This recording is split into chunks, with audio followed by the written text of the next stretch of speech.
Well, hello everybody, this is Tom Sullivan here again with another video going through real estate. But first, before we get into the video, I just wanted to say I'm so excited that you're here making it to this channel because as of right now, there is no subscribers, barely any views, so I would love to hear how did you find this video, how did it pop up, so certainly leave that in the comments. But with that said, let me jump right into the content because for those of you that are here, I want to make sure that you gain a lot of value from this video. And the topic that we're going to be talking about today is how do you get into real estate investing right out of school? So, what I'm going to ask all of you to do is if you are truly interested in learning about how you can get into real estate directly out of school, whether that's high school or college, make sure you have yourself a notebook just so you can take a couple of notes as we go along. So, first and foremost, just to jump right into this, with school, once you graduate, a lot of locations, a lot of mortgage lenders are going to be looking for work history. So, one of the most important things right off the bat is get a job and get to work. Doesn't matter if it's right out of high school, doesn't matter if it's right out of college. Usually, a lot of lenders are looking for at least 6 months of work history before they're even willing to start looking to lend you money. So get some sort of employment. So write that down as point number one. Make sure that you have an employment set up. That way you're getting a consistent paycheck, and that way you have numbers that you're able to provide to the different mortgage lenders. Now, what we're going to go into is just a couple of those key players that you're going to need on your team in order to move forward with purchasing a property. So, as this is your first time coming out of school, dealing with a lot of processes, procedures, and having to figure out truly how do you go through this contract agreement to get yourself a house, you got to make sure you have the right players in your corner. So, to start off, what we're going to talk about here is you need to get yourself a realtor. So, in a lot of situations, you may be able to do it without a realtor, but since this is your first deal, I would highly recommend you get yourself a realtor to go through with this purchase. So, in order to find a realtor, there's a couple different ways you can go about it. So, one, check Zillow, find houses on Zillow, and at that point, you would then be able to see who the listing agent is, or even just see other agents who are, as they do from Zillow agents, bidding to be able to have their name show up on the listing. A lot of those agents would be deeply involved in real estate, so they'll be able to help you from that angle. Now, if you still don't know how to go about it, I could certainly even help you out with that. I am a licensed real estate agent. Obviously, can't do it in every state and across the country, but there are a lot of people across the country I could help you get in contact with, so that way you'd be able to knock that one out. So, first, we went through getting a job. Second, you have to get yourself a realtor to be able to go through with the deal.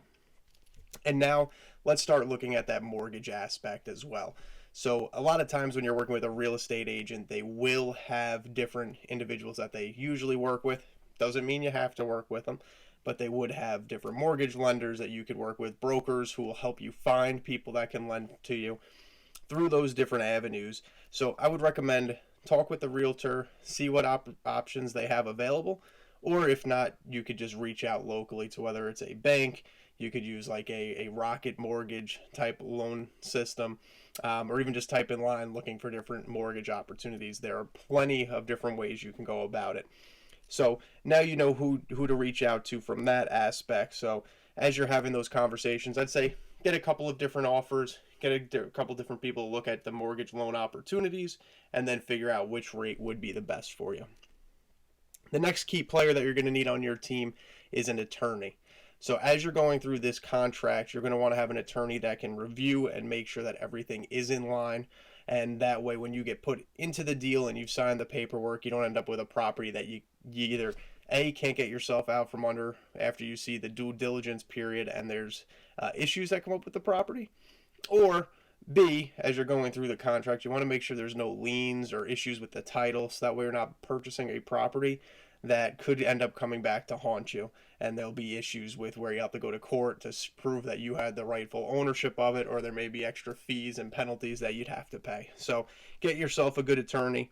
And as I said with the previous individuals, a lot of them will be able to help you with this. So don't feel like you're all on your own trying to figure out how to get your way through it. If you have a good realtor, if you have a good lender, a lot of times they do have attorneys that they could push your way to be able to help you with these processes. So once you have this team with you, this is the main team that you need in order to be able to put in an offer, submit an offer, and have a contract set and submitted. Now, other recommendations that I would make is, since you are going for an investment property, a lot of the realtors may not feel as comfortable with investments, may not know the calculations and the numbers to work with. So either find yourself a realtor that knows what they're doing, or look at different investors in your area. So no matter where you are, there are people that will be investing. There are people that will be flipping homes. There'll be people that are renting out properties, who have multiple rental streams of income. Those are the type of individuals you want to talk to, just so you can bounce ideas off of them and see what type of deals would work and which ones will be good in the long run. Last thing you want is to purchase a property and then not be able to make a profit off of it and end up actually hurting you. So make sure you do some good reviews of that, do that due diligence to ensure that that property is the proper property to be able to make money off of. And then once you do have an offer put in on a place, another big thing, I wouldn't waive this, especially as you're going on your first property, making your first purchase, is when it comes to an inspection.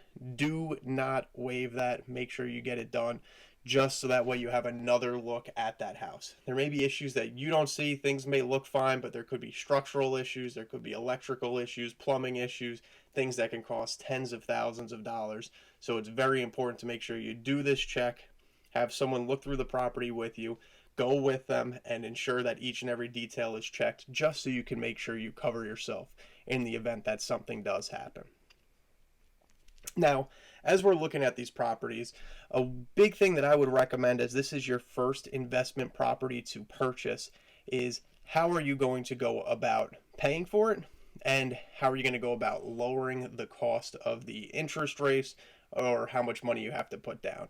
And the key for that is, generally speaking, to do what they call house hacking and use this as your primary residence. So my recommendation for the first investment property that you buy would be between a 2 to 4 unit home. And with that, you'd be able to make it your primary residence, which will give you a lower interest rate, as well as allow you to put less money down because you will be living in it. So if you were to do this as an investment property, for example, some places require 25%, 30% down. So if you're talking a $200,000 house, you need at least $50,000, $60,000 down, and that's not even talking about closing costs.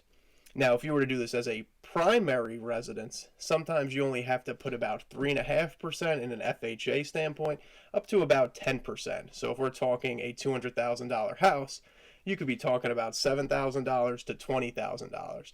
Now, I know that that sounds a lot better than that $50,000, $60,000 you'd have to put down. So in this case, you'd be able to put that down, move into the property, fix up the property while still having tenants live in the other units, so that way you can keep an oversight on the whole property.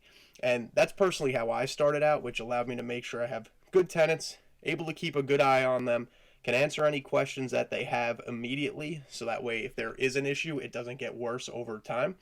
And then from that way, it made me feel more confident with the process.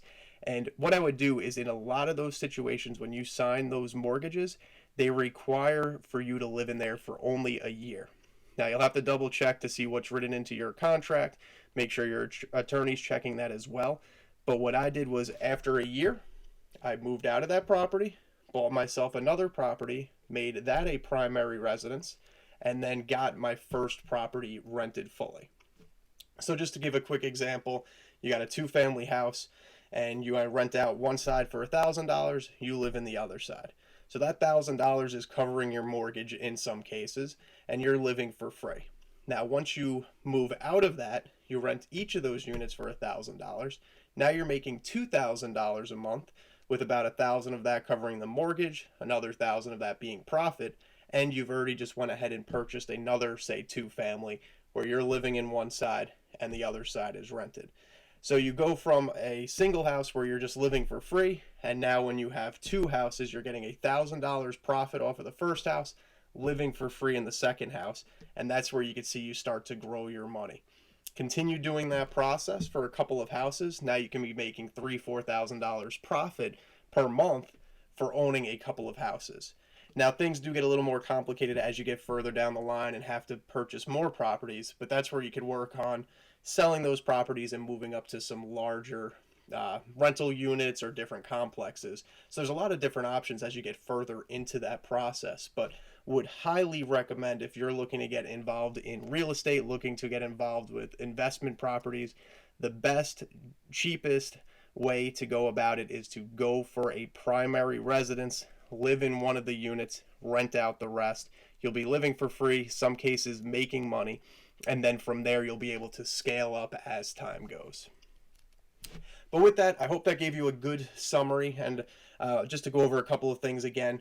So get yourself a good job right out of school. Make sure you start saving that money. Need at least 6 months of income. Get yourself a realtor. You can use Zillow, use myself if you need some help. Find yourself a lender. Realtors can usually help with that, or just do a simple Google search, and then make sure you have yourself a good attorney. As you get into the process a little bit more, look to get yourself a good inspector.